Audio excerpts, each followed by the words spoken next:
है, छोटा सेशन है, मगर हमें मालूम है पवित्र यूकरिस्ट जिसके विषय पर हम अभी मनन चिंतन करने वाले हैं, यह तो बहुत विस्तृत और गहरा और रहस्यमय विषय है। इस पर ये दिए गए 45 मिनट या 1 घंटे पर पूरी कुछ चर्चा कर सकना असंभव है, पर भी जो मूल बातें हैं उसको मैं संक्षिप्त में आप लोगों को बताना चाहूँगा। और इसलिए आप लोग इस वक्त पवित्र आत्मा से प्रार्थना करते हुए आत्मा की प्रेरणा को आपके हृदयों की गहराइयों में समझने स्वीकार कर सकने के लिए प्रार्थना कीजिए। और ये मेरे बस की बात नहीं है ये यूकरिस्ट के बारे में आप लोगों को पूर्ण रूप से समझा सकूं, क्योंकि ये ईश्वर का रहस्य है। इस ईश्वरीय रहस्य को हम मानव समझने की कोशिश कर सकते हैं। इसलिए अब हम लोग सीधा ज़्यादा समय बर्बाद ना करते हुए हम लोग मैं प्रेजेंटेशन में जा रहा हूँ। तो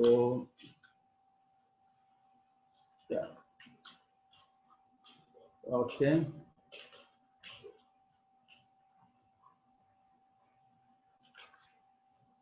आप लोगों को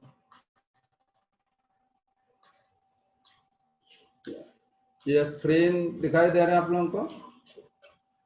हेलो, हाथ उड़ाइए स्क्रीन। जी फादर। सबसे पहले मैंने संत पापा फ्रांसिस का एक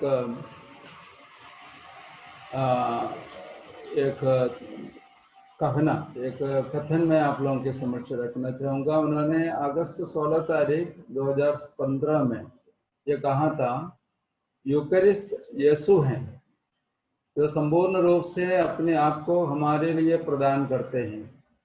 अगर हम विश्वास के साथ पवित्र यूकरिस्ट को ग्रहण करते हैं और यूकरिस्तीय प्रभु में निवास करते हैं, तो वह हमें और हमारे जीवन को ईश्वर तथा हमारे भाइयों के लिए एक तोहफे में बदल देंगे।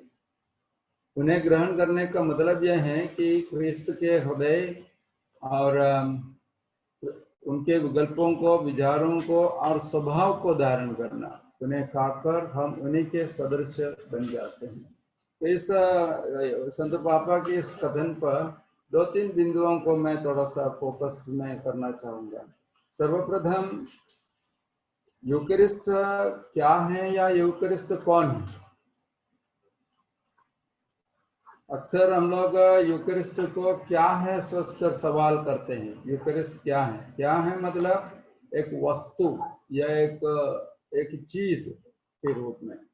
जबकि हमारे कैथोलिक कलीसिया की शुरुआत से यह शिक्षा रही है, धर्म शिक्षा में शुरुआत से, एकदम प्रारंभिक कलीसिया से, पहली सदी से ही कैथोलिक कलीसिया की यह शिक्षा रही है कि यूकरिस्ट यीशु ही है, यूकरिस्ट यीशु ही है।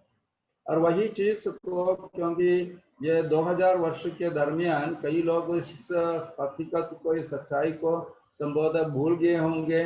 इस वजह से संत पापा फ्रांसिस 2015 अगस्त 16 तारीख को पुनः हम विश्वासियों को याद दिलाते हैं, यस यूकरिस्ट क्या है नहीं, बल्कि यूकरिस्ट कौन है। यूकरिस्ट यीशु मसीह है, प्रभु यीशु का शरीर और रक्त हैं, त्रिएक ईश्वर का दूसरा व्यक्ति है। यानी हर बार जब हम यूकरिस्ट मनाते हैं, यूकरिस्ट में भाग लेते हैं, हम त्रिएक ईश्वर के दूसरे व्यक्ति के साथ हमारा मिलन होते हैं या उनसे रूबरू हो जाते हैं। इसलिए हमें यह समझना चाहिए कि जब हम पवित्र मिस्सा में, यूकरिस्ट में भाग लेने के लिए आते हैं, तो हम यीशु से मुलाकात करने के लिए आते हैं। यीशु कौन है? हमारे मुक्तिदाता हैं और त्रिएक ईश्वर का दूसरा व्यक्ति हैं, जो शब्द संत यूहन्ना को सुसमाचार में कहते हैं, आदि में शब्द था, शब्द ईश्वर के साथ था और शब्द ईश्वर था। और वही शब्द जो यूकरिस्ट बना है, वही शब्द जो यीशु हमारे लिए अपने शरीर और रक्त देते हैं। दूसरी बात संत पापा फ्रांसिस इसके साथ जो जोड़ते हैं वो यह है, यदि हम विश्वास के साथ यूकरिस्तीय प्रभु को ग्रहण करेंगे, तो हमें हम लोगों में यीशु निवास करेंगे और हम यीशु में निवास करेंगे। यानी इधर दोनों तरफ एक टू वे ट्रैफिक। जब हम यूकरिस्ट को ग्रहण करते हैं, न केवल हम यूकरिस्ट को यीशु को ग्रहण करते हैं, बल्कि यीशु हमें भी ग्रहण करते हैं। इसलिए उसी के लिए जो अंग्रेजी शब्द जो हम लोग इस्तेमाल करते हैं, कम्युनियन। कम्युनियन मतलब मैं यीशु को ग्रहण किया और यीशु मुझे ग्रहण किया। दोनों के बीच में एक घनिष्ठ आदान प्रदान, घनिष्ठ संबंध जुड़ते जा रहा है। ये इसलिए आगे संत पापा फ्रांसिस ने कहा, उन्हें ग्रहण करने का मतलब यह है कि ख्रिस्त के हृदय के विकल्पों को, विचारों को और स्वभाव को धारण करना और उन्हें खाकर हम उन्हीं के सदृश बन जाते हैं। यानी जो प्रभु यीशु का पवित्र शरीर और रक्त ग्रहण करते हैं, उनकी जिम्मेदारी यह है कि उनके हृदय के विकल्पों को हमें अपनाना होगा, उनके विचारों को अपनाना होगा, उनकी विचारधारा को अपनाना होगा, उनकी मानसिकता को अपनाना होगा और उनके स्वभाव को धारण करते हुए फिर हम उन्हीं के सदृश बनते जाएंगे। तो पवित्र यूकरिस्ट सिर्फ अपने व्यक्तिगत आध्यात्मिक संतुष्टि के लिए नहीं, बल्कि पवित्र यूकरिस्ट इसलिए हमें यीशु अपने आप को देते हैं यूकरिस्ट में, ताकि हम उनके सदृश बनते जाएं, हम उनके सदृश होते जाएं। अब मैं एक स्लाइड रखा हूं, अभी आप सभी इनसे अवगत होंगे, क्योंकि अभी हाल में अक्टूबर 10 तारीख को इनको धन्य घोषित किया गया है संत पापा फ्रांसिस के द्वारा। असीसी में आप सभी युवाओं का एक प्रकार से प्रतिनिधि के रूप में उन्हें धन्य घोषित किया गया है। कार्लो अक्विटिस, उनका जन्म 99 मई 3 तारीख को हुआ और उनका देहांत 12 अक्टूबर 2006 में हुआ। उन्होंने क्या कहा? उन्होंने कहा यूकरिस्ट स्वर्ग का प्रवेश द्वार है। यूकरिस्ट स्वर्ग का प्रवेश द्वार है। और हमें मालूम है इन्होंने अपने पहली बार पवित्र यूकरिस्ट को ग्रहण करने के उस दिन से यीशु के साथ एक घनिष्ठ संबंध, एक घनिष्ठ रिश्ता, एक दोस्ती उन्होंने बना के रखा। फिर कभी पाप नहीं करने का एक दृढ़ संकल्प उन्होंने किया, मैं यीशु के लिए पवित्र बनते जाऊं। और उन्होंने अपना कंप्यूटर के माध्यम से इतना युवा वास्तव में बहुत सारे यूकरिस्टीय चमत्कार कलीसिया के इतिहास में हुआ है, उन सबों को संकलित करते हुए उसका कैटेगराइजेशन किया। इसलिए उन्हें हम यूथ का संत मान सकते हैं, इस मिलेनियम का संत मान सकते हैं, साथ ही साथ पवित्र यूकरिस्ट के प्रति उनका गहरा प्रेम का एक संत मान सकते हैं। हम आगे बढ़ते हैं और एक वचन, एक हमारे कलीसिया के प्रारंभिक धर्म गुरुओं के द्वारा दिए गए एक सच्चाई है। ये पवित्र यूकरिस्ट कलीसिया को बनाते हैं, तथा कलीसिया पवित्र यूकरिस्ट को मनाती है। फिर से एक बार ये एक दो प्रकार के एक रिश्ता है। जब हम पवित्र यूकरिस्ट को मनाते हैं, वह पवित्र यूकरिस्ट के द्वारा हम लोग कलीसिया को निर्माण करते हैं। कैसे? क्योंकि हर मिस्सा बलिदान में, हर यूकरिस्ट में हमें एक मूलभूत संदेश जो मिलता है, वो संदेश है कि जैसे मैंने तुम्हें प्यार किया वैसे तुम भी एक दूसरे को प्यार करो।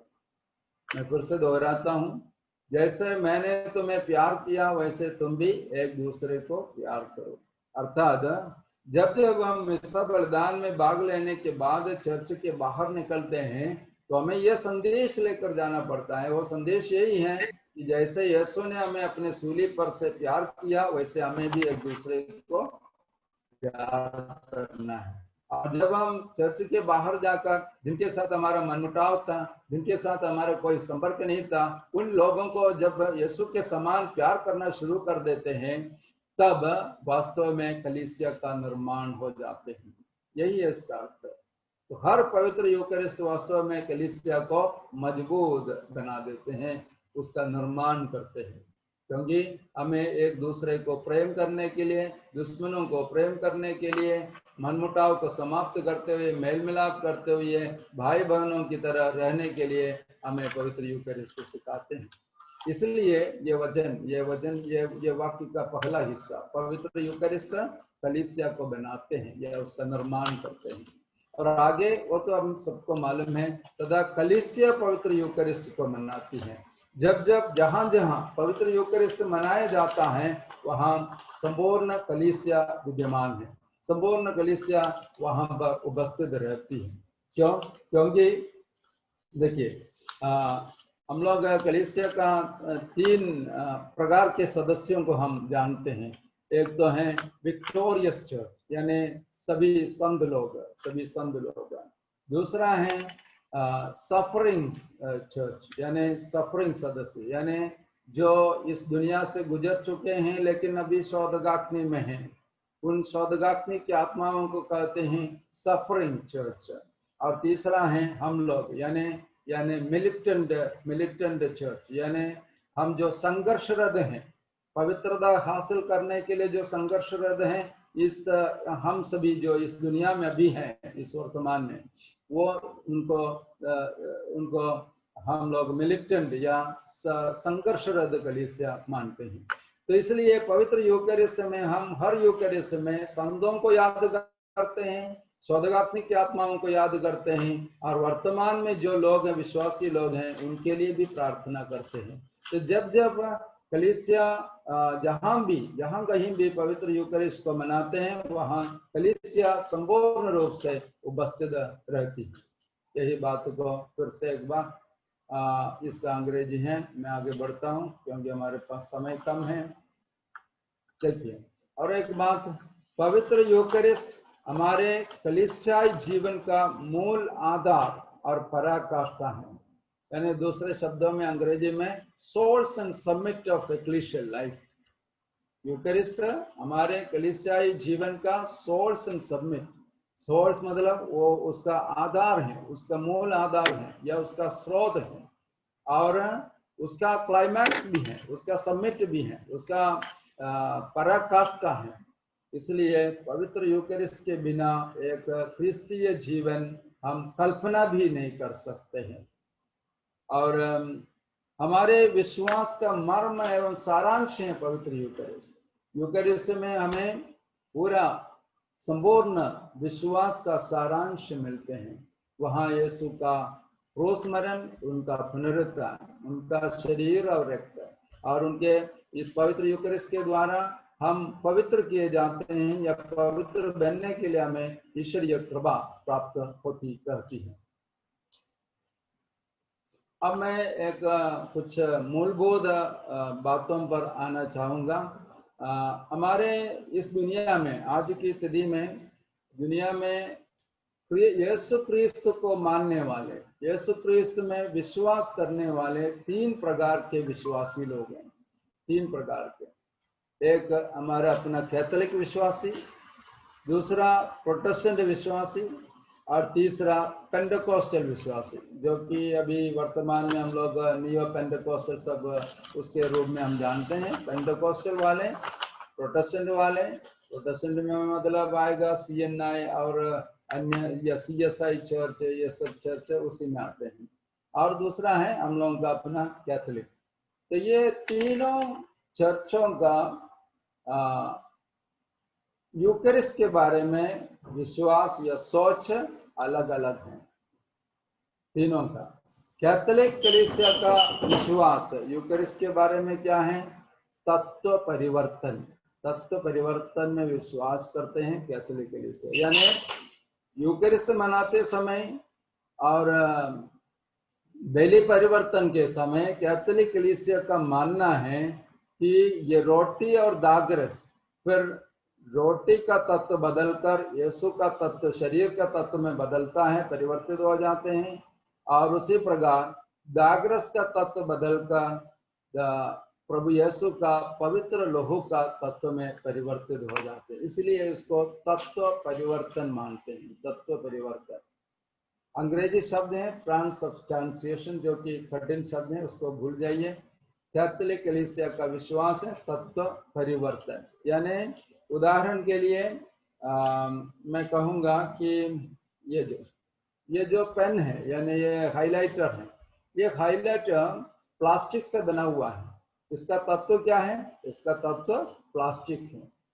और यदि ये तत्व प्लास्टिक जो है बदलकर लोहे का तत्व में बदलता है, उसको हम बोलेंगे तत्व परिवर्तन।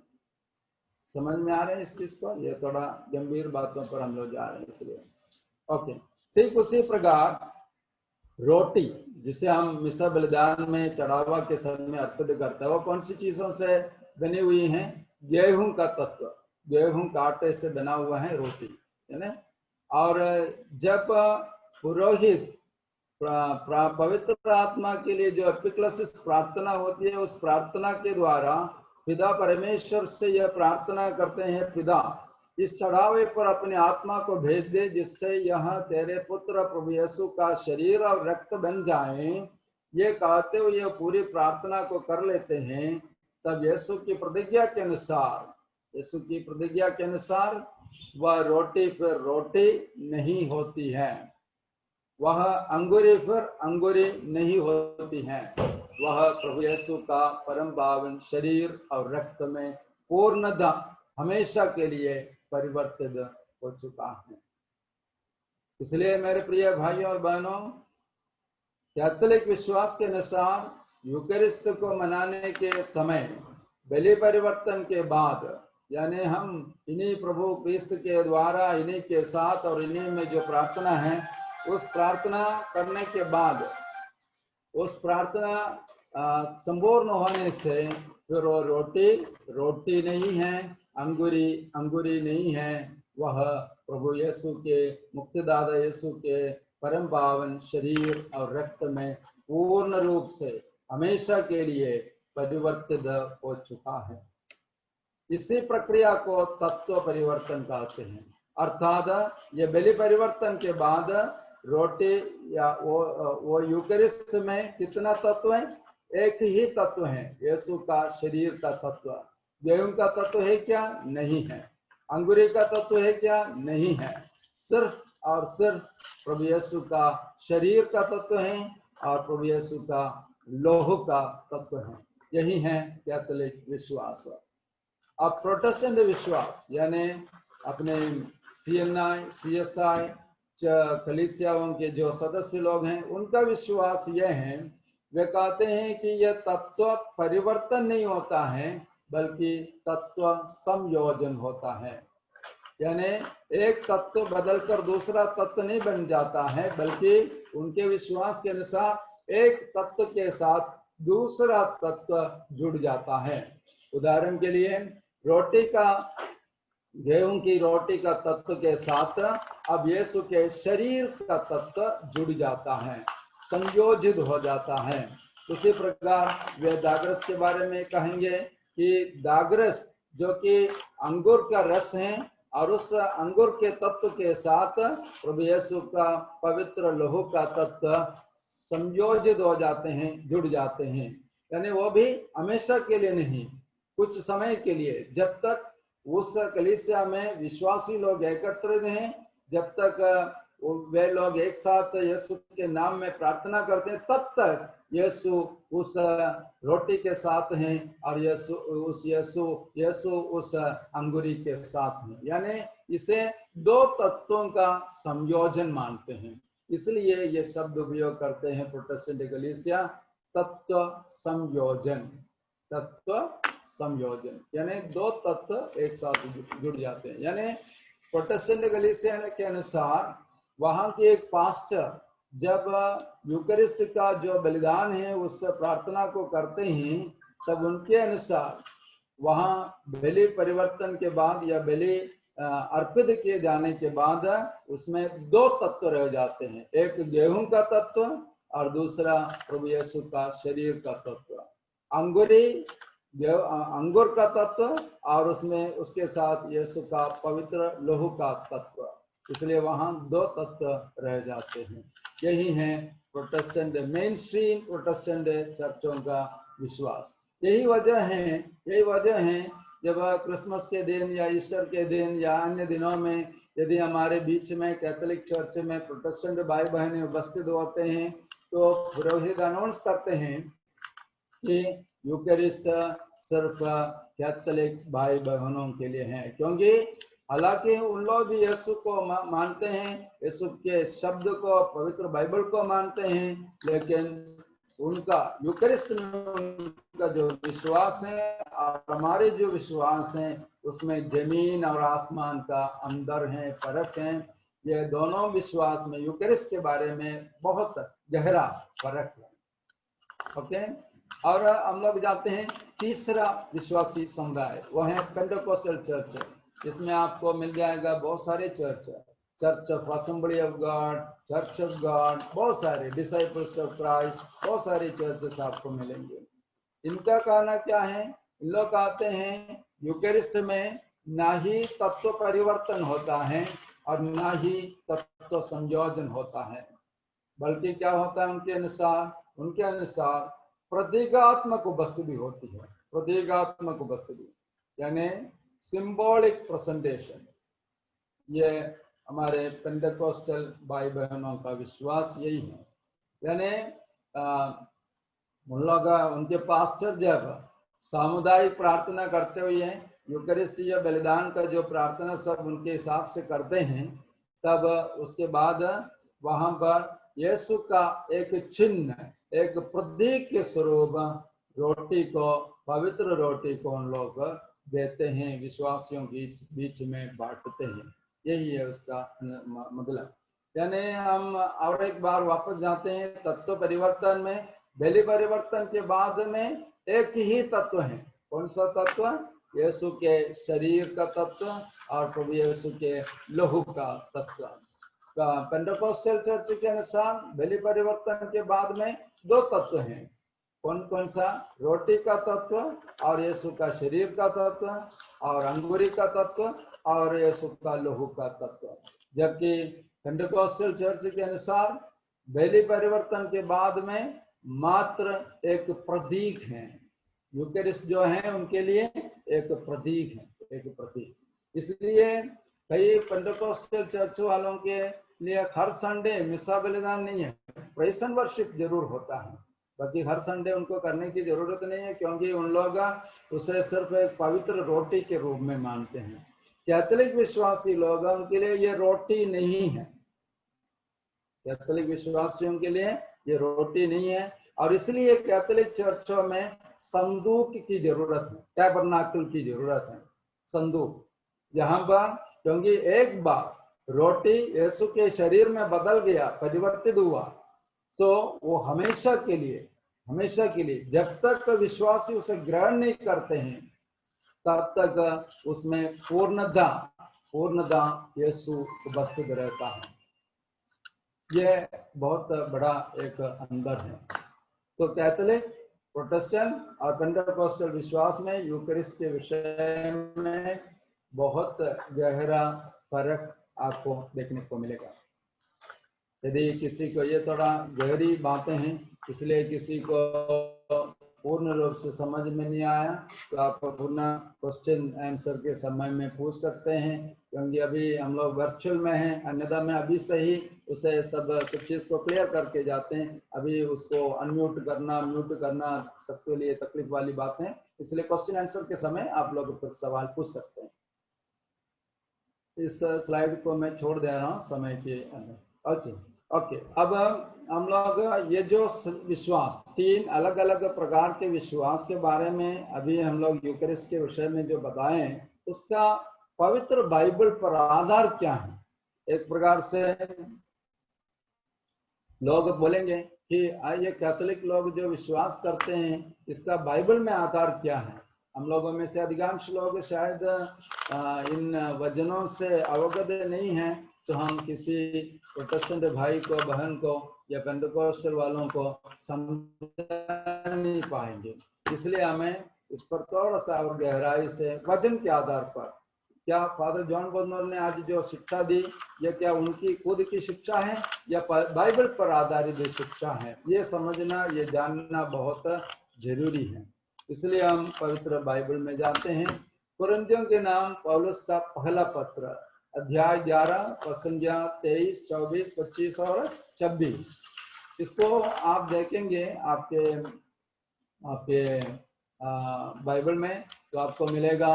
देखिए, मैंने प्रभु से सुना और लोगों को भी यही बताया कि जिस रात प्रभु यीशु पकड़वाए गए, उन्होंने रोटी लेकर धन्यवाद की प्रार्थना पढ़ी और उसे तोड़कर कहा, उसे तोड़कर या कहा, यह मेरा शरीर है, यह तुम्हारे लिए है, यह मेरी स्मृति में किया करो। पद संख्या 25 में दिया है, इसी प्रकार ब्यारी के बाद उन्होंने प्याला लेकर यह कहा, यह प्याला मेरे रक्त का नूतन विधान है। जब जब तुम उसमें से पियो तो यह मेरी स्मृति में किया करो। मेरे प्रिय भाइयों और बहनों, देखिए, ये जो भाग है वचन का, ये भाग कुरिन्थियों के नाम पौलुस का पहला पत्र अध्याय 11 पद संख्या 23 से लेकर 26 तक, ये भाग वास्तव में नया विधान में, संपूर्ण नया विधान में सबसे पुराना लिखा हुआ भाग है। यानी सुसमाचार सब लिखे जाने के पहले ही संत पौलुस ने कुरिन्थियों के नाम अपने ये पत्र को लिख चुका है। यानी हमारे नए विधान में उपलब्ध परंपरा में सबसे पुरानी परंपरा है कुरिन्थियों के नाम पौलुस का पहला पत्र अध्याय 11 पद संख्या 23 से 26 तक। उसमें मैंने लाल रंग में उस वचनों को हाईलाइट किया हूं। यह मेरा शरीर है, यह तुम्हारे लिए है। किसने कहा? यीशु ने कहा। क्या यीशु ने यह कहा कि यह रोटी ले लो, इस रोटी के साथ मैं अपने शरीर को भी दे रहा हूं? ऐसा नहीं लिखा है बाइबल में। बाइबल में जो लिखा है, यीशु ने रोटी ली, धन्यवाद की प्रार्थना करने के बाद उन्होंने क्या कहा? उसे तोड़कर उन्होंने कहा, यह मेरा शरीर है, यह मेरा शरीर है। उसी प्रकार प्याला लेकर उन्होंने क्या कहा? यह प्याला मेरे रक्त का नूतन विधान है।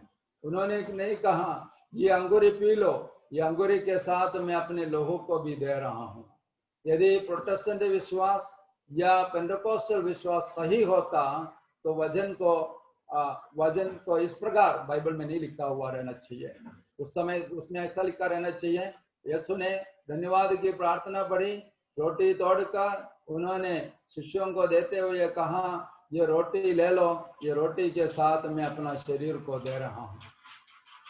ये वचन से साबित हो जाता है, प्रमाणित हो जाता है कि कैथोलिक विश्वास सही है, क्योंकि रोटी बदल गया है।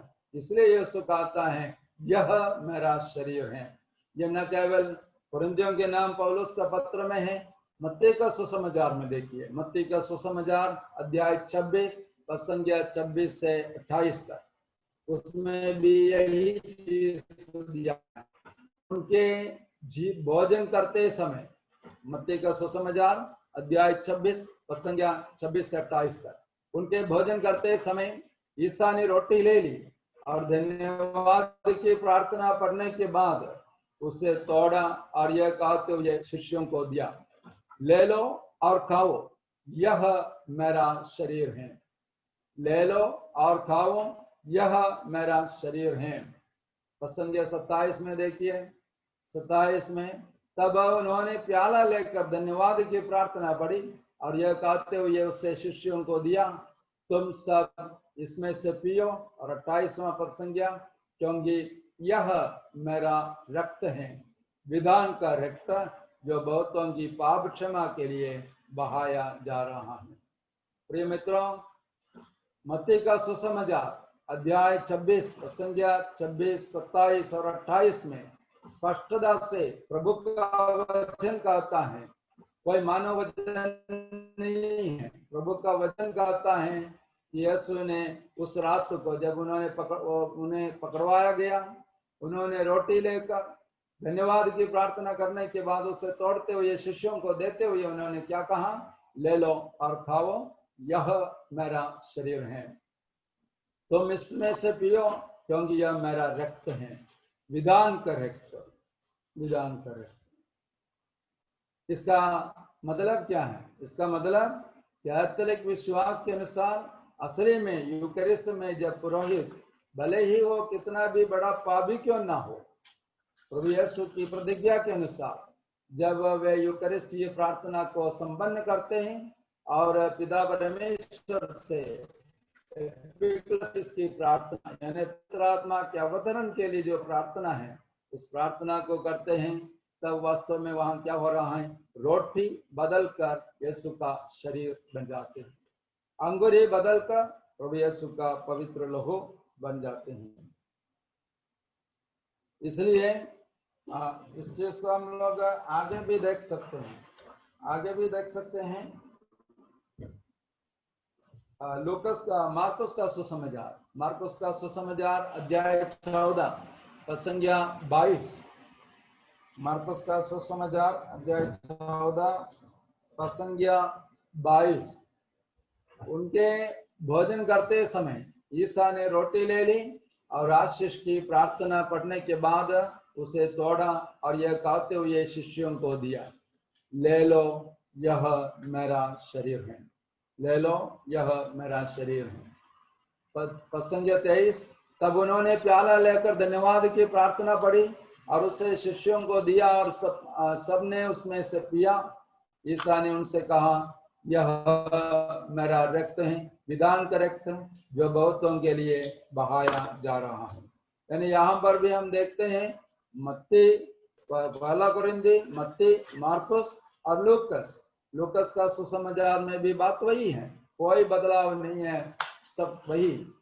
22वां अध्याय लूकस 19 और 20 प्रसंज्ञा। उन्होंने रोटी ली और धन्यवाद की प्रार्थना पढ़ने के बाद उसे तोड़ा और यह कहते हुए शिष्यों को दिया, यह मेरा शरीर है जो तुम्हारे लिए दिया जा रहा है, यह मेरी स्मृति में किया करो। प्रसंग 20, इसी तरह उन्होंने भोजन के बाद यह कहते हुए प्याला दिया, यह प्याला मेरे रक्त का नूतन विधान है, यह तुम्हारे लिए बहाया जा रहा है। यानी मेरे प्रिय युवा साथियों, पवित्र यूकरिस्ट में हम वास्तव में यीशु का ही शरीर और रक्त, यीशु का ही शरीर और रक्त को ग्रहण करते हैं, यानी उनका जीवन और उनकी मृत्यु को हम ग्रहण करते हैं। ये कोई पवित्र रोटी नहीं, हम जो खाते हैं यूकरिस्ट में वो एक पवित्र रोटी नहीं, वो एक पवित्र अंगूरी नहीं है, बल्कि यीशु का ही शरीर और रक्त को हम खाते पीते हैं। यानी उनका व्यक्तित्व को, उनके जीवन को, उनकी मृत्यु को हम खाते और पीते हैं। यही है पवित्र यूकरिस्ट का अर्थ। यह इसलिए हमें अपने आप से सवाल करना होगा, प्रभु मैं जब जब यूकरिस्ट को मनाता हूँ कितने आदर भक्ति के साथ यूकरिस्ट में सम्मिलित हो जाता हूँ। हमारे चर्चों में कई लोग ऐसे हैं जो चर्च के बाहर खड़े रहते हैं, कम्युनियन लेने के समय अंदर घुस आते हैं, या कुछ लोग ऐसे हैं कोई अपवित्र रूप से यूकरिस्ट को ग्रहण करते हैं, कुछ लोग ऐसे हैं जो शारीरिक रूप से या आध्यात्मिक रूप से और शारीरिक रूप से तैयार ही नहीं किया है। सब कोई जा रहे चर्च में भी आ गया और वचन को सुना नहीं, वचन की व्याख्या को नहीं समझ पाया, और उसके बाद जैसे सब कोई जा रहे यूकरिस्ट को ग्रहण करने के लिए मैं भी निकल पड़ा।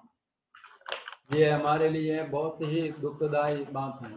आज समय कम है, इसलिए अच्छा मैं जानना चाहूंगा कितना समय मेरे पास अभी बाकी है सेशन के लिए, कोई बता सकेंगे मुझे? फादर आपके पास अभी 10 मिनट है, 10-15 मिनट। तो मैं फिर इसमें नहीं जा रहा हूँ, लेकिन आप लोग इस वचन को भी पढ़ सकते हैं, यूहन्ना का सुसमाचार अध्याय 6 प्रसंज्ञाएं 51 से लेकर 56 तक। वहां पर पेंटेकोस्टल सोच जो है, पेंटेकोस्टल विश्वास जो है ये गलत हैं करके हमें पवित्र वचन बताते हैं। जो रोटी मैं दूंगा वह संसार के लिए अर्पित मेरा मांस है। प्रसंग 53 में देखिए, यदि तुम मानव पुत्र का मांस नहीं खाओगे और उसका रक्त नहीं पियोगे तो तुम्हें जीवन प्राप्त नहीं होगा।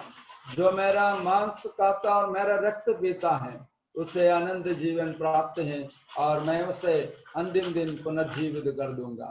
आगे प्रसंग 55 में लिखा है, क्योंकि मेरा मांस सच्चा भोजन है और मेरा रक्त सच्चा पेय है।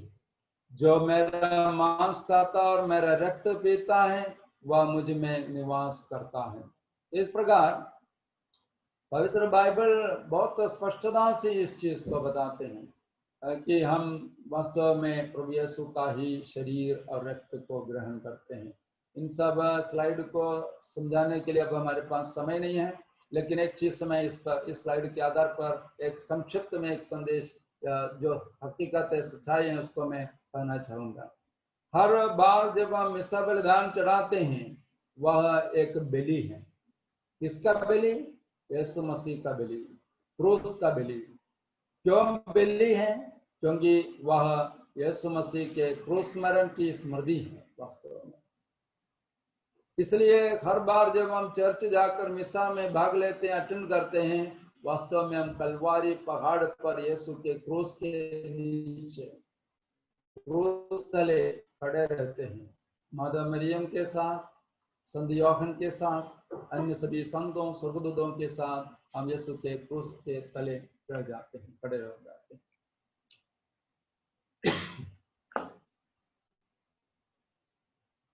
और इसलिए आप इस बात को ध्यान रखिए कि चर्च जब हम जाते हैं हमें पूर्ण समर्पित भाव से जाना है, पूर्ण समर्पित भाव से, क्योंकि वहां पर यीशु के क्रूस मरण की बलि की स्मृति मनाई जा रही है। और यह स्मृति हम लोग जैसे गांधी जयंती मनाते हैं वैसा नहीं है। यह स्मृति का अर्थ इब्रानी, मूल इब्रानी भाषा के अर्थ तहत उसको समझने की कोशिश करेंगे। तो जब हम पिता ईश्वर को याद दिलाते हैं कि तेरा पुत्र प्रभु यीशु ने हमारे लिए क्रूस पर बलि चढ़ाया और मृतकों में से जी उठा, ये कहते हुए हम पिता ईश्वर को याद दिलाते हैं उनके पुत्र के बलिदान को, तो वो असली में सचमुच में वो घटना पुनः वहां पर संपन्न हो जाते हैं। इसलिए हम हर मिसा बलिदान में क्रूस के बलिदान को ही हम अर्पित करते हैं। इसलिए मेरे प्रिय भाइयों और बहनों, यूकरिस्ट के लिए हमें भय भक्ति के साथ, भय भक्ति के साथ, भय और भक्ति के साथ हमें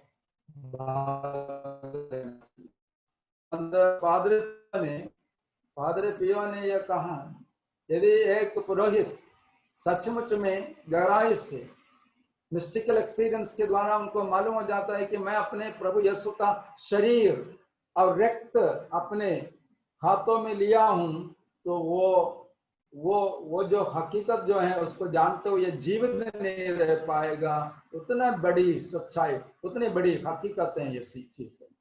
लेकिन ईश्वर ने हमें यह कृपा दी कि हम उसे बाहरी रूप से देखने से रोटी जैसा ही हमको दिखता है। चर्च में बहुत सारे यूकरिस्टीय चमत्कार संपन्न हुआ है। उदाहरण के लिए लंजानो, इटली के लंजानो नामक एक चर्च में 1200 वर्ष पहले एक पुरोहित ठीक से विश्वास नहीं कर पा रहा था, कोई शैतानी हरकत की वजह से, फिर भी लोग ही जमे हुए हैं, सोचकर उन्होंने यूकरिस्ट को चढ़ाया। जैसे उन्होंने कॉन्सेक्रेशन के शब्दों को, यानी इसे ले लो, इसे खाओ, यह मेरा शरीर है कहते हुए रोटी को ऊपर उठाया, विश्वासियों को दिखाया, उसके बाद नीचे वेदी पर कॉर्पोरल में जो चौकोन कपड़ा है उसी में रख दिया। फिर उसके बाद घुटने टेकर जब उठे तब उन्होंने देखा वो कॉर्पोरल में रक्त रंजित यीशु का मांस का टुकड़ा पड़ा। वो फादर फिर उस मिसा को पूर्ण नहीं कर सका, इतना भयभीत हो गया, क्योंकि वो रोटी फादर को विश्वास में लाने के लिए, उस पुरोहित को विश्वास में लाने के लिए यीशु ने एक अद्भुत कार्य के द्वारा, चमत्कार के द्वारा उसे वास्तव में उनका अपना मांस और रक्त में बदल दिया था। वो मांस और रक्त आज भी 1220 वर्ष के बाद भी इटली के लंचानो नामक जगह के उस चर्च में आज भी उपलब्ध हैं। संत पापा योहन पाउलुस द्वितीय ने 2000 में उसका मेडिकल एग्जामिनेशन करवाया एक मेडिकल टीम के माध्यम से। उन्होंने उसका मेडिकल टेस्ट करने के बाद बताया यह मांस का टुकड़ा वास्तव में किसी एक पुरुष के हृदय की मांसपेशियां हैं, जीता जागता मांसपेशियां, यह कोई पुरानी चीज नहीं है। उन्होंने कहा यह टीम मेडिकल टीम जो है उन्होंने कहा कि इसमें कोई रासायनिक वस्तु मिला हुआ नहीं है, एकदम ताजा मांस का टुकड़ा है। उसमें जो ब्लड ग्रुप सब चीज उन्होंने बताया। और इतिहास में जहां कहीं भी यूकरिस्ट का चमत्कार संपन्न हुआ है, सभी जगह पर जहां जहां मेडिकल टेस्ट हुआ है, एक ही नतीजा, एक ही रिजल्ट लोगों के सामने आया है। इसलिए मेरे प्रिय युवा साथियों, जब आप लोग चर्च जाते हैं, मिसा के लिए मिसा में भाग लेने जाते हैं, कृपया बहुत ही भय भक्ति के साथ यूकरिस्ट में भाग लीजिए। और मैं एक बात और आप लोगों को बताना चाहूँगा, ये सब मैं क्योंकि समय के अभाव में हमको आगे बढ़ना पड़ेगा, लेकिन ये वचन को लूकास का सुसमाचार अध्याय 22 पद संख्या 15 को देखिए। लूकास का सुसमाचार अध्याय 22 पद संख्या 15। यीशु कहते हैं यूकरिस्ट के विषय में, उनके अंतिम व्यालु के विषय में उन्होंने लिखा, मैं कितना चाहता था कि दुख भोगने से पहले पास्का का यह भोजन तुम्हारे साथ करूं। मैं कितना चाहता था कि दुख भोगने से पहले पास्का का यह भोजन तुम्हारे साथ करूं। देखिए उनकी भावनाओं की तीव्रता इन शब्दों में। यूकरिस्ट मनाने के लिए क्रूस पर बलि चढ़ाने के पहले इस पास्का का भोजन शिष्यों के साथ ग्रहण करने के लिए यीशु बहुत तीव्रता से चाहता था। वही बात को मैं मेरे लिए, अपने लिए और आपके लिए भी सवाल के रूप में पेश करता हूं। आप और मैं जब हम चर्च में मिसा बलिदान में भाग लेने जाते हैं, हम कितना चाहते हैं, कितनी तीव्रता से चाहते हैं उस यीशु से मुलाकात करने के लिए, या फिर एक रीति रिवाज के तहत या एक सामाजिक बंधन के तहत क्या हम चर्च जाकर सब कोई घुटने टेक रहे, मैं भी घुटने टेका, सब कोई बैठे हैं तो मैं भी बैठा, और इस प्रकार क्या हम वास्तव में गैर जिम्मेदार और लापरवाही से यदि हम मिसा बलिदान में भाग लेते हैं तो हम यीशु के विरुद्ध, यीशु के पवित्र यूकरिस्ट के विरुद्ध पाप करते हैं। और एक बात, यूहन्ना का सुसमाचार अध्याय 13 पद संख्या 14 में, यूहन्ना का सुसमाचार अध्याय 13 पद संख्या 14, जहां पर हम देखते हैं अंतिम व्यालों में यीशु अपने 12 शिष्यों का पैर धोते हैं। यीशु अपने शिष्यों का पैर धोते। इसका अर्थ क्या है? Eucharist is serving one another in love. पवित्र यूकरिस्ट का अर्थ एक दूसरे को प्रेम में एक दूसरे की सेवा करना होता है। एक दूसरे के प्रेम में एक दूसरे की सेवा करना है पवित्र यूकरिस्ट। वही है उसका मर्म, वही है और उसका अर्थ। इसलिए यीशु ने कहा अध्याय 13 यूहन्ना का सुसमाचार 14 में, if I then your lord and master have washed your feet, you must also wash one another's feet. यदि मैं तुम्हारे प्रभु और गुरु होते हुए तुम्हारा पैर धोया हूं तो तुम्हें भी एक दूसरे के पैर धोना चाहिए। हम वास्तव में दूसरों के लिए यूकरिस्ट बन जाने के लिए बुलाए गए लोग हैं।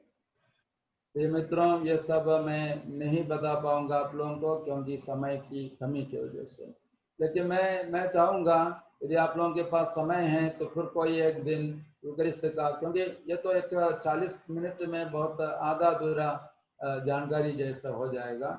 यदि आप लोगों को फुर्सत है, समय है, और एक बार बाकी हिस्से को अपन सुन सकेंगे। और मैं एक दो बात और करते हुए समाप्त करता हूँ।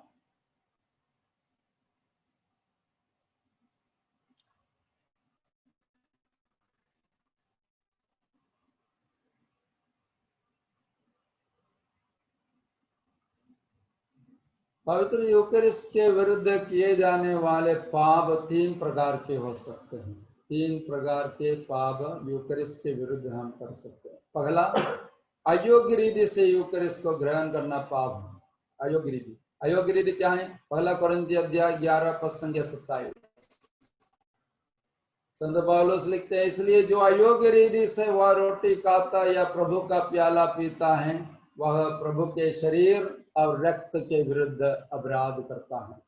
पहला कोरिन्थी 11:27।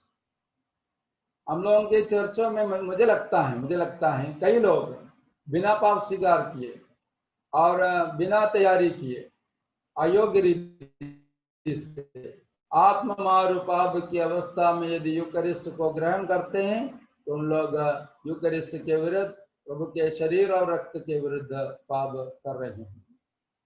दूसरा पाप, यूकरिस्ट को पहचाने बिना ग्रहण करना। पहचाने बिना यानी सब कोई जाने लाइन में मैं भी चला गया, ग्रहण कर लिया, मुझे खुद नहीं मालूम मैं किसको ग्रहण किया। ये यूकरिस्ट को, यीशु को पहचाने बिना ग्रहण करना है।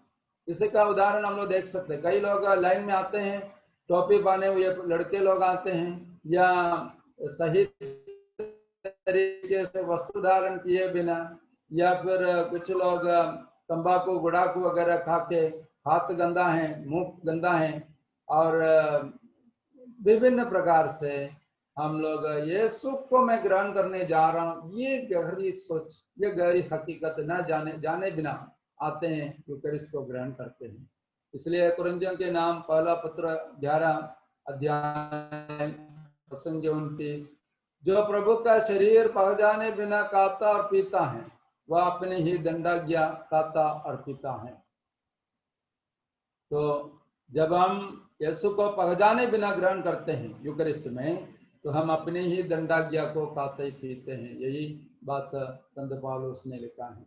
और तीसरा पाप जो यूकरिस्ट के विरुद्ध किए जाते हैं वो है कलीसिया में एकता के विरुद्ध काम करना या सोच उत्पन्न करना। उसका रेफरेंस है कुरिन्थियों के नाम पौलुस का पत्र, पहला पत्र अध्याय 10 पद संख्या 17। पहला कोरिन्थी 10:17। रोटी तो एक ही है, इसलिए अनेक होने पर भी हम एक हैं, क्योंकि हम एक ही रोटी के सहभागी हैं। चर्च में मेरे सामने बैठने वाले व्यक्ति, मेरे पीछे बैठने वाला व्यक्ति, मेरे अगल बगल में बैठने वाला व्यक्ति, सबके सब एक ही यीशु मसीह के शरीर को, एक ही यीशु मसीह के रक्त को ग्रहण करते हैं, तो हम सब एक हैं। हमारे कोई जाति विशेष, कोई प्रजाति विशेष, भाषा विशेष, संस्कृति विशेष या प्रांत विशेष कोई फर्क हमारे बीच में नहीं होना चाहिए। लेकिन हमें मालूम है हमारे चर्चों में कुछ लोग जाति विशेष, प्रजाति विशेष, संस्कृति विशेष, भाषा विशेष, प्रांत विशेष के रूप में उसके तहत लोगों को अलग थलग कर देते हैं। यानी दूसरे शब्दों में यीशु को शरीर को तोड़ दे रहे हैं। इसका भाषा अलग है, इसकी संस्कृति अलग है, वो अपना नहीं है, वो पराया है, वो उधर से आए हैं, ये इधर से आए हैं। इस प्रकार हम यदि अपने कैथोलिक कलीसिया में मनुष्य निर्मित दीवारों को खड़ा कर देता है, भिन्नताएं लाते हैं, इसका मतलब है हम प्रभु यीशु के यूकरिस्ट के विरुद्ध पाप कर रहा हूं। मैं जिस यीशु को ग्रहण करता हूं वही यीशु आपके आगे पीछे, आपके अगल बगल में रहने वाले विश्वासियों के भी हृदय में आते हैं। इसलिए हमें कोई अधिकार नहीं है कलीसिया को तोड़ने का। आपका कारण कोई भी हो, कुछ भी हो, किसी भी आधार पर आप नहीं तोड़ सकते। हम सभी ईश्वर के संतान हैं, हम सभी मानव हैं। इसलिए जाति के आधार पर या प्रजाति के आधार पर या संस्कृति के आधार पर जो लोग फूट डालते हैं वो वास्तव में यूकरिस्ट के विरुद्ध पाप करते हैं। आखिरी स्लाइड। आप यूकरिस्ट के प्रति 4 बातें कर सकते हैं। 4 बातें मैंने उसको अंग्रेजी में डाला हूं। Love your holy Eucharist, love your holy Eucharist, यानी पवित्र यूकरिस्ट को प्रेम कीजिए, प्यार कीजिए, जितना हो सके हर दिन यूकरिस्ट में भाग लेने की कोशिश कीजिए। यीशु हमें यूकरिस्ट में एक पेन या एक घड़ी या एक मोबाइल फोन नहीं दे रहे हैं। यूकरिस्ट में यीशु अपने हृदय के टुकड़े को, मांसपेशियों को दे रहे हैं। उस मांसपेशियों को देने के लिए उन्होंने 3 घंटों तक क्रूस पर असहनीय दुख और दर्द सहा। उस मांसपेशियों को देने के लिए उन्होंने एक एक बूंद अपना रक्त बहाया है। इसलिए पवित्र यूकरिस्ट को प्यार कीजिए। दूसरा, pray your Eucharist, pray your holy Eucharist. आप जब भी हर मिसा बलिदान में भाग लेते हैं, आपके हाथ जुड़े हुए रहना चाहिए, घुटने टेका होना चाहिए, और आप अपने दिल में अपने आप को प्रभु के लिए, ईश्वर के लिए अर्पित करते हुए, अपने सारे मतलबों को लेते हुए यूकरिस्ट को प्रार्थना के रूप में उपयोग कीजिए। वास्तव में हमारे होली यूकरिस्ट हमारे चर्च के सबसे विशिष्ट अनोखी प्रार्थना है। तीसरा, सेलिब्रेट योर यूकरिस्ट, एंजॉय योर यूकरिस्ट। आप पवित्र यूकरिस्ट को मनाते हुए उसमें से आनंद अनुभव कीजिए। देखिए मेरे प्रिय मित्रों, मैं आप लोगों से एक टेस्टिमनी देना चाहता हूँ मेरे अपने व्यक्तिगत जीवन का। मैं अभी पुरोहित बनकर 30 साल हो गया। इस 30 साल के इस पुरोहिताई यात्रा में, इस सफर में कई उतार चढ़ाव मेरे जीवन में हुआ है। कई उतार चढ़ाव, कई कठिनाइयों को मुझे सामना करना पड़ा। लेकिन ऐसे सब समयों में, ऐसे सब कठिनाइयों में मैं हमेशा यही सोचता रहा कि क्या मैं गलत रास्ते पर आ गया, गलत बुलाहट में आ गया। हमेशा प्रभु ने मुझे यह आश्वस्त किया, नहीं, मैं सही रास्ते पर हूँ। क्योंकि यूकरिस्ट को मनाते हुए मुझे जो आनंद मिलता है, यूकरिस्ट को मनाते हुए जो आनंद मुझे मिलता है, वो कहीं और मुझे नहीं मिलेगा। मेरे पास एक लग्जरी कार आने से, एक 4 मंजिला मकान आने से मुझे ये आनंद नहीं मिल सकता है जो मैं यूकरिस्ट मनाते समय मुझे प्राप्त होता है।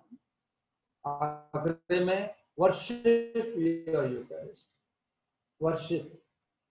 यूकरिस्ट यीशु है, यानी त्रिएक ईश्वर वेदी पर है, चर्च में उस त्रिएक ईश्वर की आराधना अपने हृदय से, अपनी आत्मा से, अपनी बुद्धि से और अपने शरीर से उस त्रिएक ईश्वर की आराधना होती रही।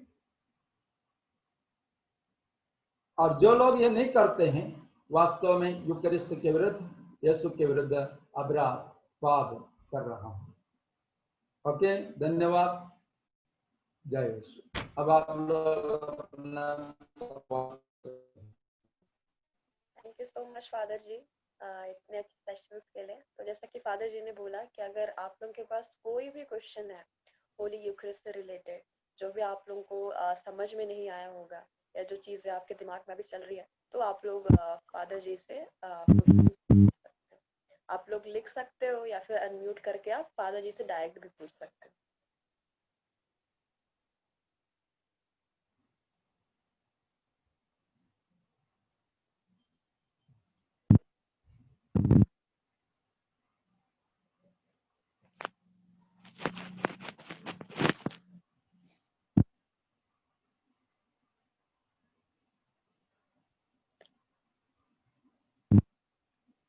फादर जी, मेरा एक सवाल है कि अगर जैसे कि अगर संडे है एंड चर्च जाना है लेकिन मैंने कुछ पाप किया है, तो उस स्थिति में क्या मैं दूसरे दिन जाके विदाउट मतलब अगर मैंने कन्फेशन नहीं करा है लेकिन मैंने पाप किया है, तो क्या मैं होली यूखरिस्ट ले सकती हूँ?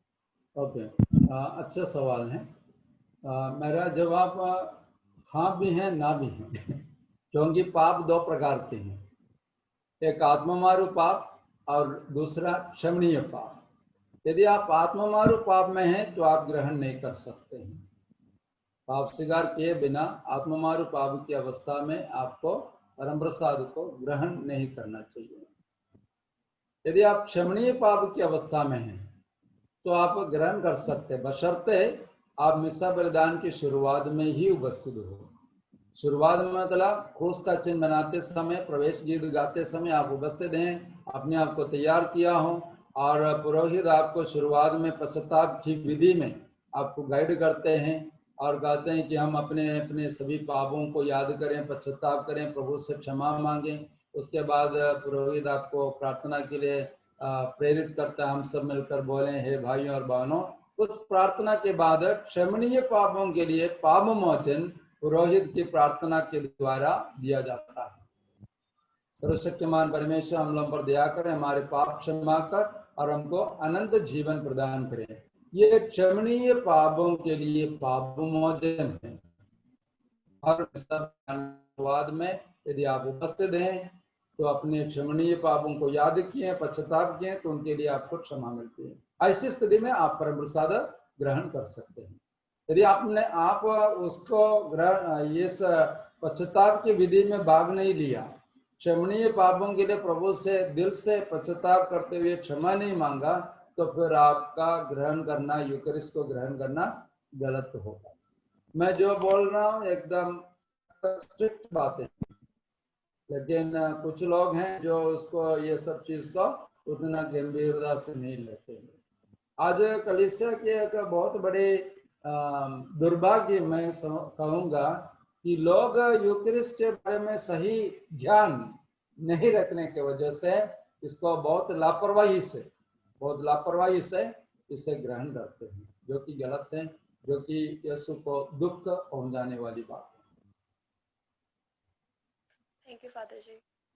आप लोग के पास कुछ भी प्रतिभा, आप थोड़ा सा और जोर से बोलेंगे क्योंकि मेरा ईयरफोन उतना अच्छा नहीं है इसलिए। Okay, thank you so much father ji. तो हम लोग आप लोग के पास अगर कोई और भी क्वेश्चंस हैं तो आप लोग अभी फादर जी से पूछ सकते हो, जो भी क्वेश्चन आप लोग को पूछना है।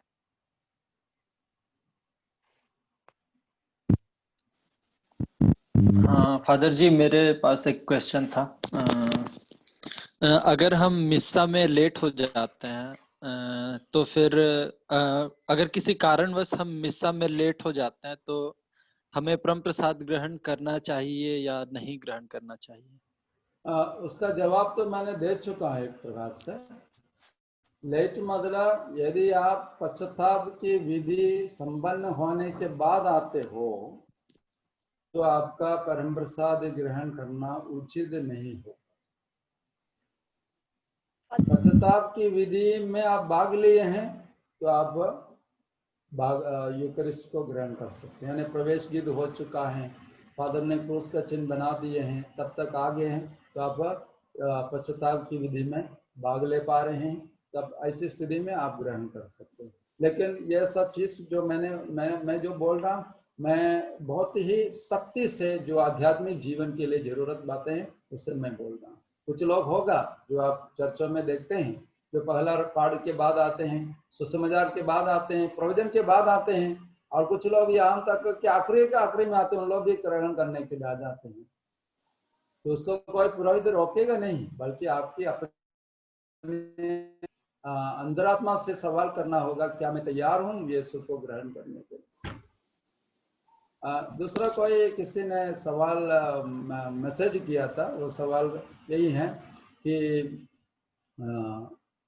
sorry, somebody has raised the hand. Anchit Bara. Hello. Okay.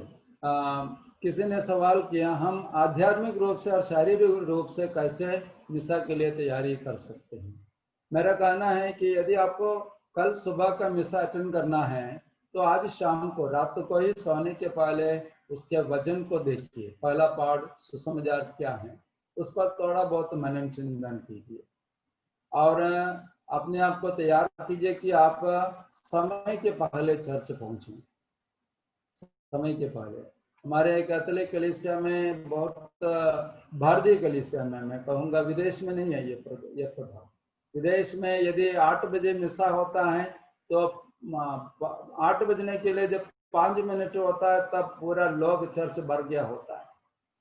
मिसा शुरू होने के बाद विदेशों में, यूरोप में, कहीं पर भी एक इंसान अंदर नहीं घुसता है।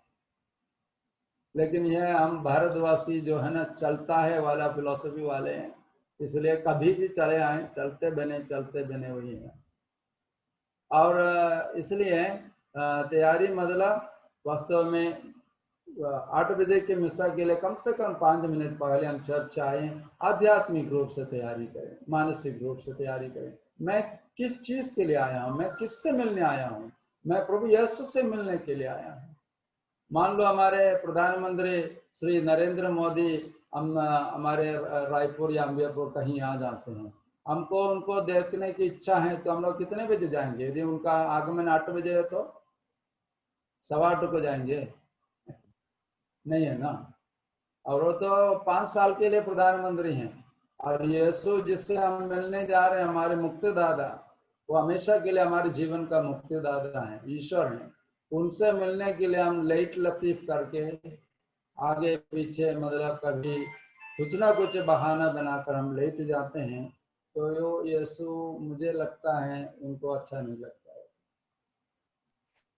फादर जी, क्वेश्चन आया है कि आत्मा और पाप कौन से होते हैं? मैं नहीं सुन पाया प्रतिभा, प्लीज। फादर जी, क्वेश्चन आया है चैट में कि आत्मा मारू पाप कौन कौन से होते हैं? ओके। आत्मा मारू पाप, इससे इसको भी विवरण देना थोड़ा सा जटिल, उदाहरण सहित मैं बोलूंगा ना। तब चोरी उदाहरण के लिए ये आत्ममारू पाप भी हो सकता है, कभी क्षमणीय पाप भी हो सकता है। उदाहरण के लिए, यदि मैं एक भिखारी के पूरा दिन भर भीख मांगने के बाद उनके पास 100 रुपये उनको मिला, उनके अपने परिवार को गुजारा के लिए, और मैं उस 100 रुपये को मैंने चुरा लिया, तो ये आत्ममारू पाप में, क्योंकि हम गरीब के पेट में लात मारा है। और वही उसी जगह दूसरे एक चोरी मैं उदाहरण सहित देता हूँ। मान लो मैं स्कूल जाते समय पिताजी से फीस का पैसा मांगने के लिए भूल गया, और पिताजी तो निकल गया, लेकिन पिताजी का शर्ट के पॉकेट में 500 रुपया है और मुझे 500 रुपया सख्त जरूरी है, तो मैंने पिताजी को बताए बिना पिताजी के जेब से 500 रुपये लेके गया, स्कूल गया और फीस दे दिया। चोरी है कि नहीं? चोरी है, लेकिन ये आत्ममारू पाप नहीं होगा। तो एक पाप को आत्ममारू पाप बनाने के लिए या करने के लिए उसकी गंभीरता को भी देखना होगा। आत्ममारू पाप की परिभाषा यही है कि सब कुछ जानते हुए, सब चीज जानबूझकर यदि हम किसी को हानि पहुंचाता है तो ये आत्ममारू पाप है। अनजाने में कभी एक्सीडेंट हो गया, गलती हो गया कुछ, वो तो आत्ममारू पाप में नहीं गिना जाएगा। और अब एक्सीडेंट की बात आई तो अभी उसको भी थोड़ा सा बताना सही रहेगा। हम सभी युवा हैं, और खास करके जो शादीशुदा नहीं हैं, उनकी एक आदत है, अपने पास स्कूटी मिल गया, बाइक मिल गया, मतलब हम लोग 60, 70, 80 में भगा देते हैं, और हम सिर्फ अपना भी ख्याल नहीं करते, दूसरों का भी ख्याल नहीं करते हैं।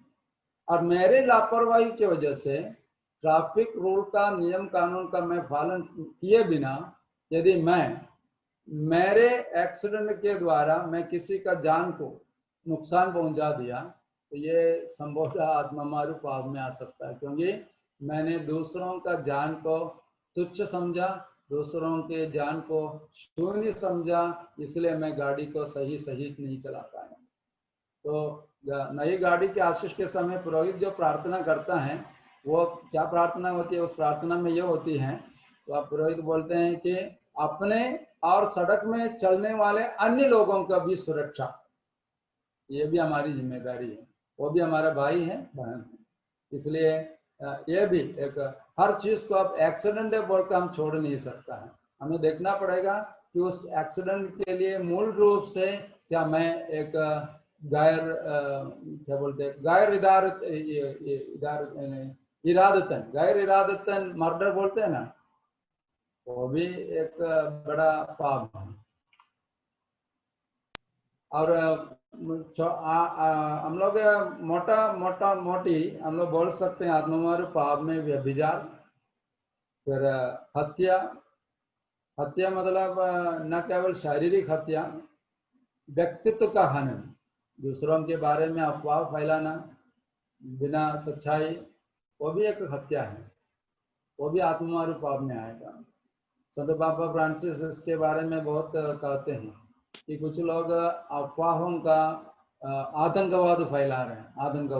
आतंकवाद शब्द से उसे बताते हैं संत पापा फ्रांसिस। अफवाह, बिना सच्चाई, बिना आधार कुछ भी बोल देना, दूसरों के बारे में उनके व्यक्तित्व, उनको अपमानित, हर प्रकार के न। तो इस प्रकार आत्ममार पाप और क्षमणीय पाप को हम लोग अलग अलग रूप से दृष्टि से देख सकते। ओके फादर फादर होली जी, स्पिरिट के हेलो यस हेलो। आप या ओके अजीत, हाँ जी। हाँ जी फादर जी, मेरा क्वेश्चन ये था कि जैसे पुराने व्यवस्थान में कहा जाता है कि एक बलि को लेके जाते थे वेदी के समक्ष, और नए विधान में कहा गया है कि अपने आप को समर्पित कर दो उस वेदी में। जैसे फादर जी, जैसे हम मास में जाते हैं और उसके समक्ष जैसे हम अपने आप को उस वेदी में नहीं चढ़ा पाते हैं, तो उस समय हमें उस परम प्रसाद को लेना ठीक है कि नहीं है हमारे लिए वो? इस संबंध में वास्तव में बलि चढ़ाना, यानी मैं इसको अर्पण, चढ़ावा क्या है वास्तव में, इसके बारे में बोलने के बाद आपको इसका एकदम आपके सवाल के लिए जवाब दूंगा। चढ़ावा क्या है, कितने प्रकार के चढ़ावा है मिसा में? लोग या अक्सर चढ़ावा, मिसा का चढ़ावा मतलब सिर्फ रोटी और दाकर उसको ही चढ़ावा मानते हैं, या फिर चावल, अंडा और जो भी हम लोग चढ़ावा में ले आते हैं जुलूस में, उसी को चढ़ावा। लेकिन उससे भी महत्वपूर्ण चढ़ावा यह होता है कि मैं अपने आप को चढ़ाऊं, मैं अपने आप को चढ़ाऊं। अब मैं अपने आप को चढ़ाऊं मतलब उसमें मेरी खूबियां, मेरे सद्गुण और अवगुण, हमारी कमजोरियां, हमारे टूटे हुए दिल, हमारी समस्याएं, हमारी परेशानियां, हमारी बीमारियां, हमारे संघर्ष, सब कुछ को प्रभु के लिए अर्पित करना रहता है। इसलिए असली चढ़ावा वही है। दूसरी बात, हम लोग यदि रोटियों का चमत्कार का जो भाग है, उस संत यूहन्ना का सुसमाचार में अध्याय 6 में जो है, उसमें जब यीशु भीड़ को देखा तो उन्होंने शिष्यों से कहा इनके लिए खाने के लिए कुछ दे दो। और फिर क्या हुआ, एक बालक के पास जौ की 5 रोटी और 2 मछली थी, और उन्होंने उसे ले लिया, यानी उससे वो लड़का उनको दिया और उसको आशीष करके प्रभु ने उसे बांटा। इसी संदर्भ में मैं कहूँगा कि यदि उस बालक कहा होता कि नहीं, मैं ये रोटी नहीं दे सकता हूँ, ये मछली मैं नहीं दे सकता हूँ, तो क्या वहाँ यीशु रोटियों का चमत्कार किया होता? क्या कहना है आप लोगों को, क्या होता? नहीं फादर जी। नहीं। कारण यह है, ईश्वर हमसे कोई भी चीज जबरदस्ती लेगा नहीं। हमारे कंसेंट के बिना, हमारे हाँ के बिना, हमारे सहयोग के बिना कोई भी चीज ईश्वर नहीं लेता है। जो हम वेदी पर चढ़ाते हैं उसी को ही ईश्वर बदलता है, उसी को ही ईश्वर परिवर्तित करता है।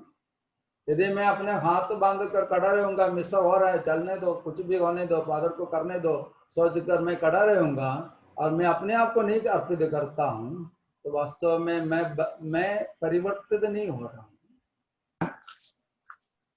मैं परिवर्तित नहीं हो रहा हूँ। तो इसलिए हम सिर्फ यूकरिस्ट को ग्रहण करना या नहीं ग्रहण करने से भी ज्यादा बढ़कर हमें यह देखना चाहिए कि जब मैं मिसा बलिदान में जाता हूँ और मैं अपने आप को अर्पित करता हूँ कि नहीं करता हूँ। यदि मैं अपने आप को अर्पित करता हूँ तो यीशु या ईश्वर मुझे बदल देगा। कई लोग चर्च आते हैं जाते हैं लेकिन अर्पण नहीं करते हैं, तो जैसे आया वैसे वापस भी चले जाता है।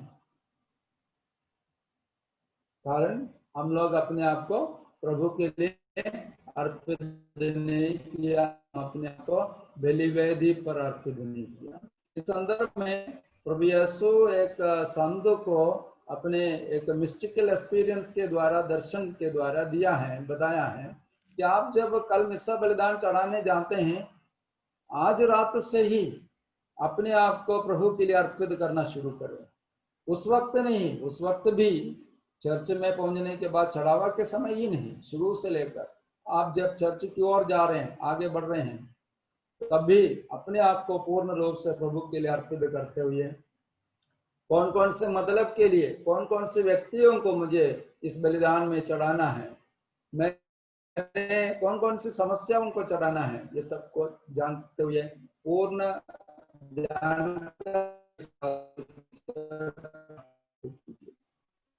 Okay. Thank you father ji.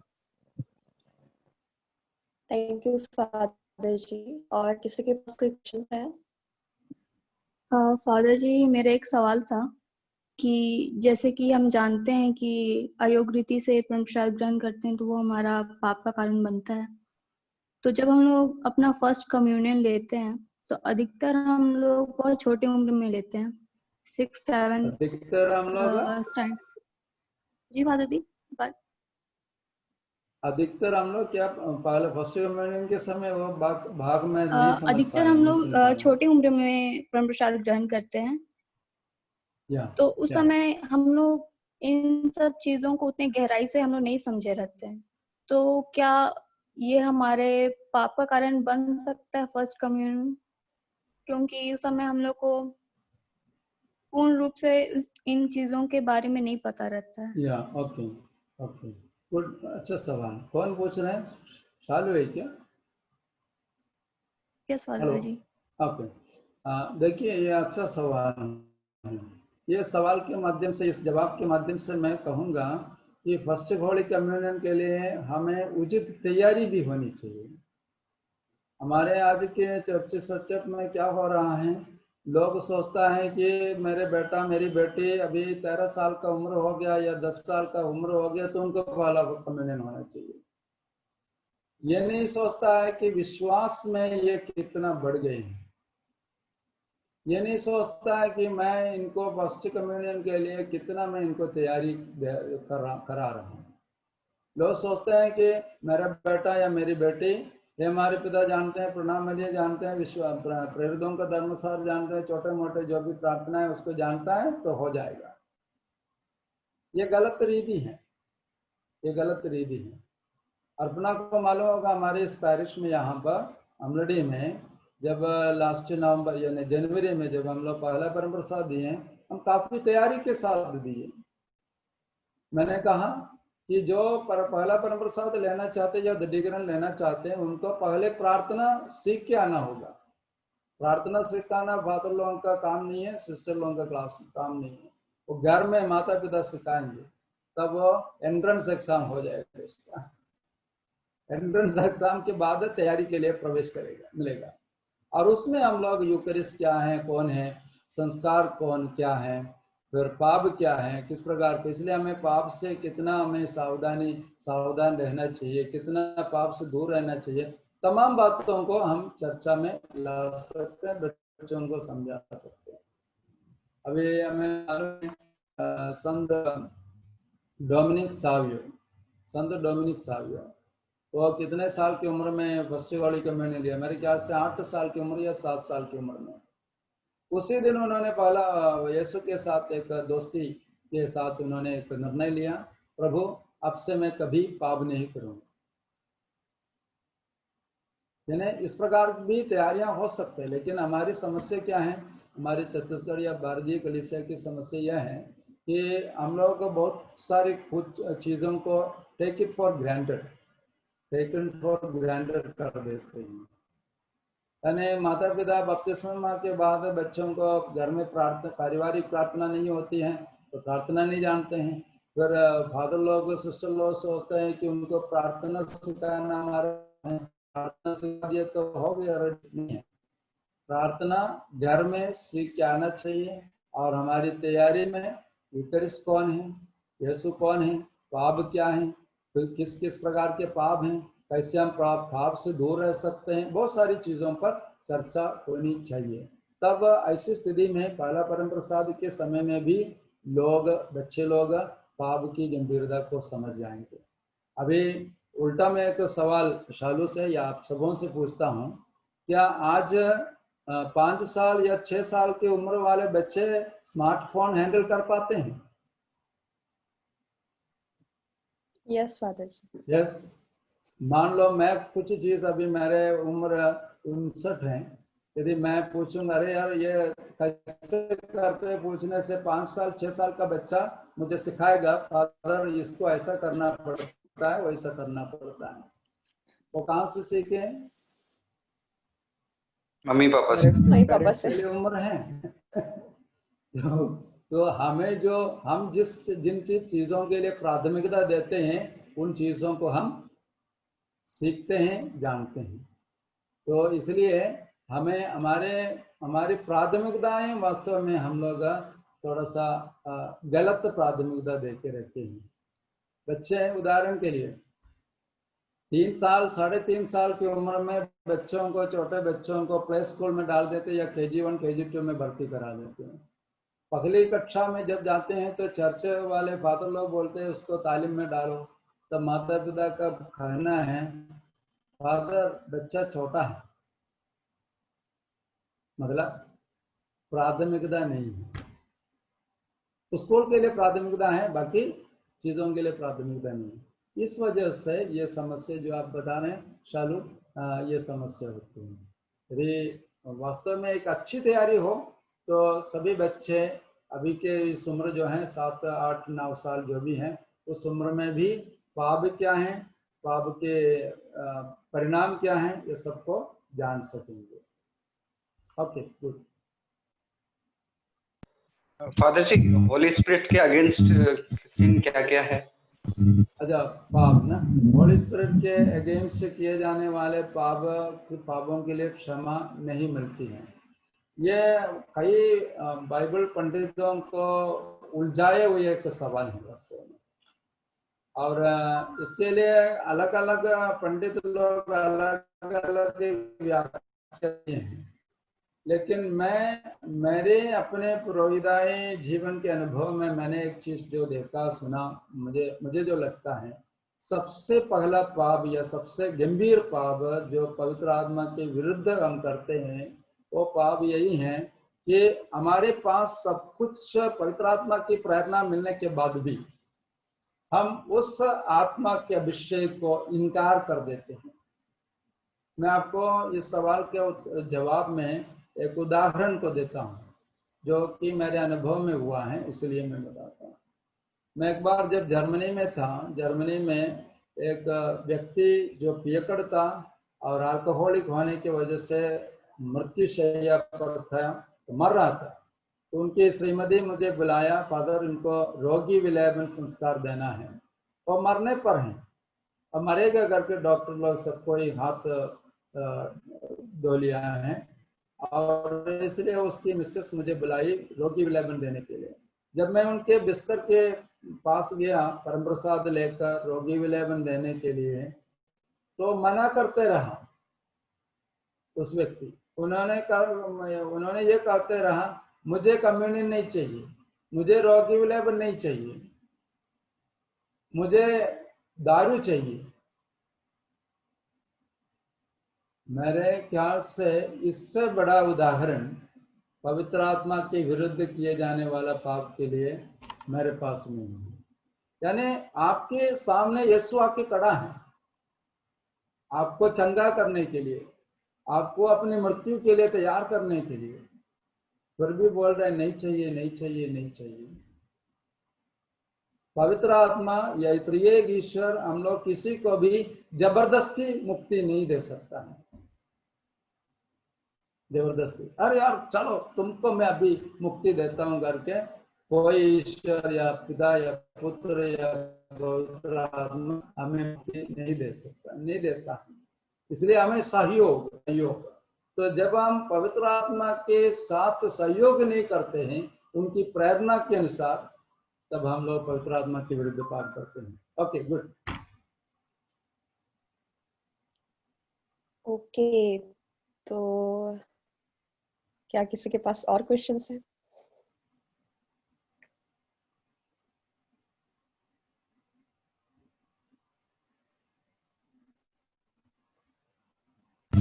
Father उसी में मैं करना चाहूँगा कि जैसे वचन में बताया आत्मा के विरुद्ध क्या नहीं किया जाएगा, पर जैसे रिट्रीट सेंटर में भी हम लोग जाते हैं तो उस समय भी जब एडोरेशन होता है तो फादर एक प्रार्थना करते हैं कि पवित्र आत्मा के अगेंस्ट भी ऐसा कोई पाप किया है कोई, तो प्रभु उन्हें क्षमा कर दे ऐसा। तो इसका लेके कलीसिया क्या बताता है? मैं आपका सवाल आधा अधूरा समझा हूँ, सुना हूँ, इसलिए मैं जवाब देने के पहले फिर से एक बार उसको रिपीट कर दीजिए। थोड़ा डिस्टर्बेंस आ रहा है कहीं से, पता नहीं। फादर जैसे वचन बाइबल बताता है कि पवित्र आत्मा के अगेंस्ट किया हुआ पाप क्षमा नहीं किया जाएगा, पर बहुत सारा रिट्रीट सेंटर में जाते हैं तो एडोरेशन के समय फादर उसके लिए भी प्रार्थना करते हैं कि अगर कोई पवित्र आत्मा के अगेंस्ट पाप किया है तो प्रभु उन्हें क्षमा करे। कलीसिया क्या बताती है? देखिए इसमें प्रभु यीशु जिस संदर्भ में ये पवित्र आत्मा के विरुद्ध किए जाने वाले पापों की क्षमा नहीं होगी बोलने का तात्पर्य हमें समझना चाहिए। उसका उद्देश्य क्या है? उसका उद्देश्य यह है कि पवित्र आत्मा के विरुद्ध किए जाने वाले पाप की गंभीरता, उन पापों की गंभीरता प्रभु यीशु या पुत्र ईश्वर के विरुद्ध किए जाने वाले पापों की गंभीरता से भी बढ़कर। लेकिन पवित्र बाइबल हमें स्पष्टता से यह संदेश देते हैं शुरुआती पन्ने से लेकर आखिरी पन्ने तक कि हमारा ईश्वर करुणामय ईश्वर है, दयालु ईश्वर है। इसलिए यीशु ने पेडागोजी के तौर पर यानी हमें शिक्षा देने के तौर पर हमें कहा कि ये पवित्र आत्मा से के विरुद्ध किए जाने वाला पाप बहुत गंभीर पाप है, अति गंभीर। लेकिन उन पापों के लिए भी यदि एक पुरोहित आपके पश्चाताप के साथ से पश्चाताप करते हुए इस व्यक्ति के लिए प्रभु से प्रार्थना करते हैं तो हम नहीं बोल सकते हैं कि ईश्वर नहीं करेगा कि करेगा। हम इंसान कोई नहीं होता है कि ईश्वर नहीं करेगा, क्षमा नहीं करेगा। ईश्वर अंत में शुरू से अंत तक हम जानते हैं, जिस ईश्वर को हम जानते हैं वो ईश्वर दया और अनुकंपा से परिपूर्ण है।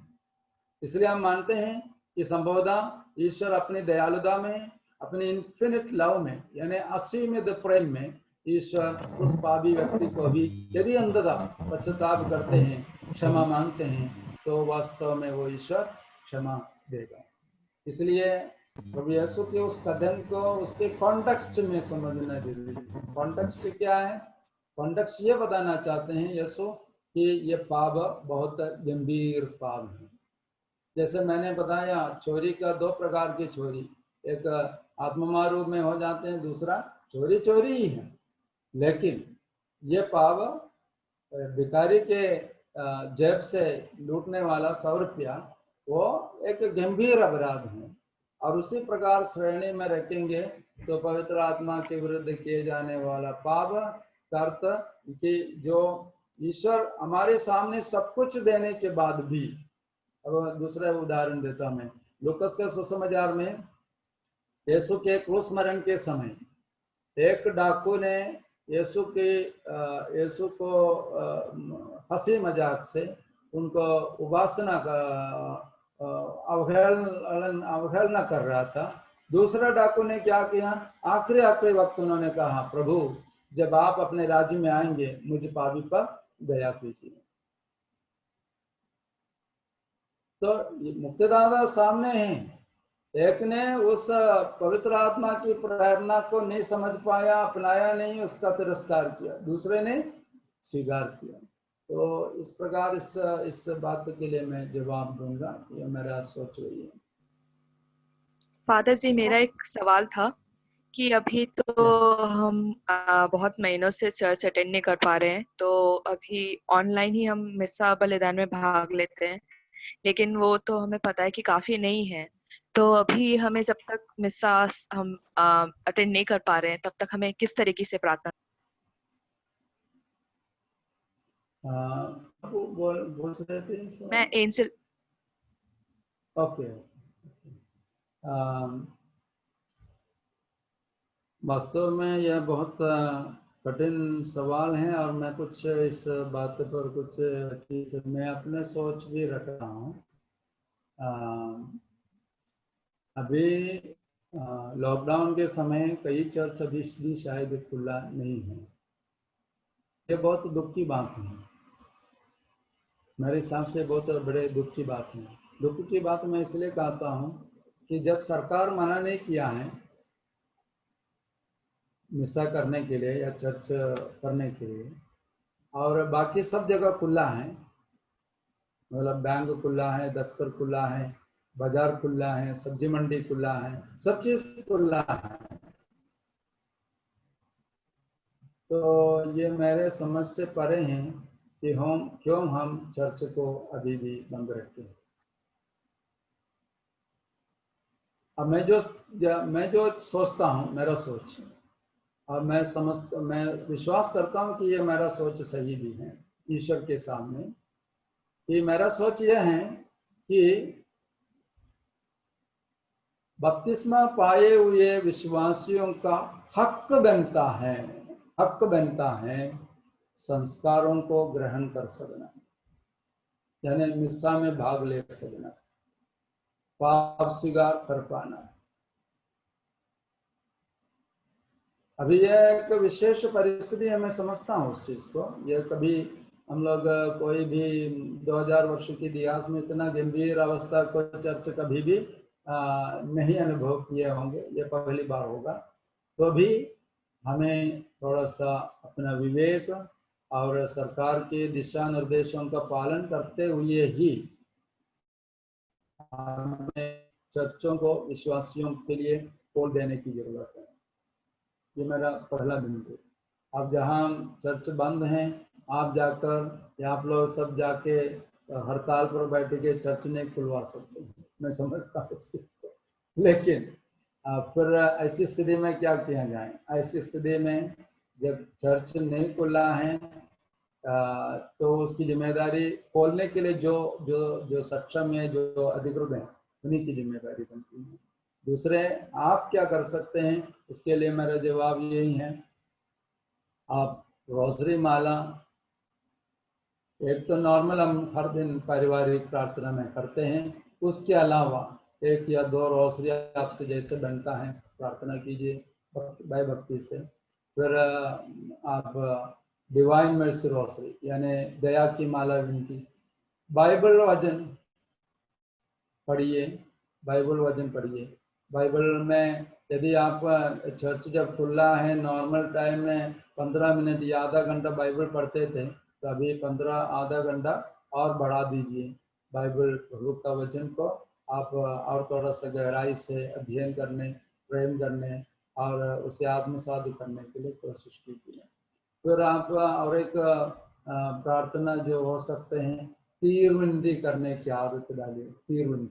तीर विनती मतलब पता नहीं आप लोगों में से कितने लोगों को मालूम है। हमारे दादा दादी लोग, नाना नानी लोगों को मालूम था, हम लोग बताते आए हैं, लेकिन आज के ज़माने में मुझे नहीं मालूम कितना माता पिता कितना ये सब चीज़ अपने बच्चों को सिखाते हैं।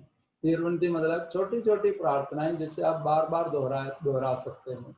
जैसे उदाहरण के लिए, हे प्रभु यीशु मेरे हृदय में आ जा, हे प्रभु यीशु मेरे हृदय में आ जा, इस छोटे इस प्रकार विभिन्न प्रकार, हे माँ मरियम मेरी रक्षा कर, या हे रखवाल दूध मेरी रक्षा कर, ये या फिर हे यीशु का पवित्र हृदय मेरे हृदय को तेरे हृदय के सदृश बना दे।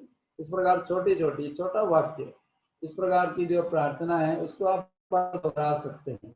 आप कहीं जाते समय, साइकिल चलाते समय, गाड़ी चलाते समय, स्कूल जाते समय, कॉलेज से वापस आते समय, घर में किचन में कोई बर्तन वगैरह धोते समय, ये छोटी प्रार्थना आप करते रह सकते हैं, जिससे आप धीरे धीरे यीशु से जाके विलय कर सकते हैं।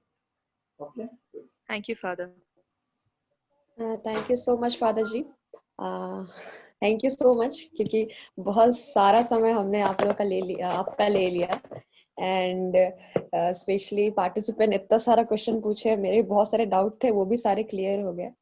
सो father ji thank you so much. तो हम लोग फादर जी के लिए एक बार प्रणाम मरिया बोलेंगे, उनके सर्विस के लिए, वो जो भी काम कर रहे हैं वो और भी अधिक अच्छी रीति से हो पाए।